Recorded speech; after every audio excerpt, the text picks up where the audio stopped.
If you want to take your house in Heartopia from starter home status to a sprawling estate, then keep watching because today I'm going to show you tips to help you build like a pro. When you reach DG level 8, you will unlock blueprints. You can access them in an app via your smartwatch.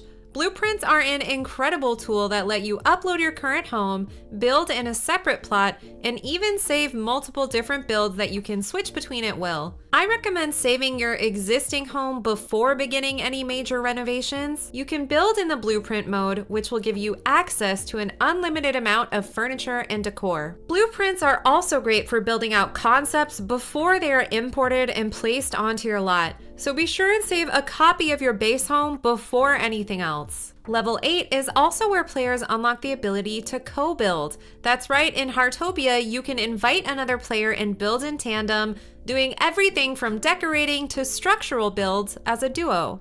This is one of my favorite multiplayer features in the game, especially if you are overwhelmed by the thought of building out an entire home on your own or want ideas and inspiration from another collaborator. Now let's go over the basics of build mode. There are two different camera views that you can switch between. You begin in the close-up camera view where your character can place items directly and see things up close. Click this button to switch to a bird's eye view of the plot where you can easily zoom in and out. There is also a button that hides the top layers of the build, and the slider on the right lets you adjust the height of the layers, easily giving you a view of every level of the build without any roof or ceiling blocking your line of sight. Use the environment adjustment tool to see your builds in different lighting and weather.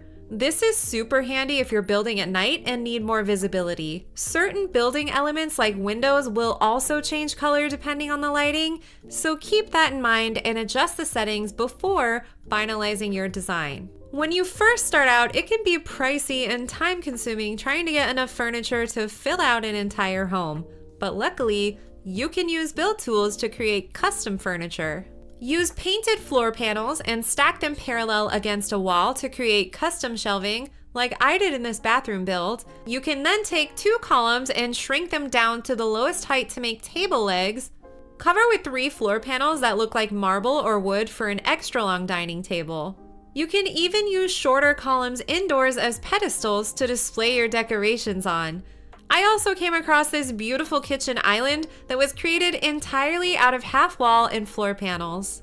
This is so much cheaper than attempting to buy kitchen islands at the furniture store. So don't let budget limit your creativity. Use build mode to decorate. If you're looking for more types of blueprints to upgrade your builds, Bob's Furniture Shop will have a rotating stock, and daily there are new items added, including blueprints. But upgrading your DG level is the best way to get free new building materials to unlock. These can include things such as chimneys, hedges, wooden wall storage, and many other useful tools and pieces of furniture, so focus on your DG level above all. Now I'm going to show you a helpful way to customize wallpaper. The starter designs are pretty limiting, but there is a way to mix and match wallpaper designs by using smaller wall pieces. I really loved this purple wallpaper pattern, but I hated the brown baseboard at the bottom. So to get around that, place a low wall, then 2 half walls above, and then paint the panels separately. This will split the pattern up so you can use the base from one wallpaper and the middle design of another to customize your walls to your taste. See how much better this looks now? Heartopia's build mode does not have a copy button, which can be extremely frustrating. But in the overhead build mode, you can drag a piece of existing wall or floor and expand it easily. So if you don't want to paint on each panel individually, color the wall or floor panel first, then drag to expand the wall. You can also keep a copy of all the panels you're using outside your house that are already painted, so you can grab those and extend them without having to break your build, so to speak. There are many exterior building materials that you can use indoors if you get creative. Let's take windows, for example. To make a beautiful built-in display for your aquariums, place a platform of low walls with floor panels, then set your medium-sized aquariums on top. After that, you'll want to enclose them completely with wall panels, then go back into your building materials and scroll through the windows until you see the square wooden window. Paint the frame to match your walls, then Place two side by side, both in front and behind the tanks to complete the build. Add a border for an even more polished look. Now you can see your tanks from both sides and have a stunning custom showstopper inside your home. Here's a great example of a build that not only used build tools such as columns and floor panels to make a giant table, but also has a large built-in aquarium directly into the wall.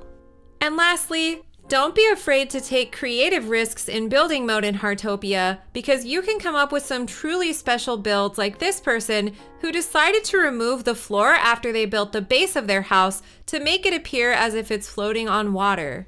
If you really want your build to stand out, think outside the box. Hope these tips help you elevate your builds in Heartopia, and if you have any more ideas or building hacks, leave them in the comments below. And remember to follow IGN for more cozy gaming guides.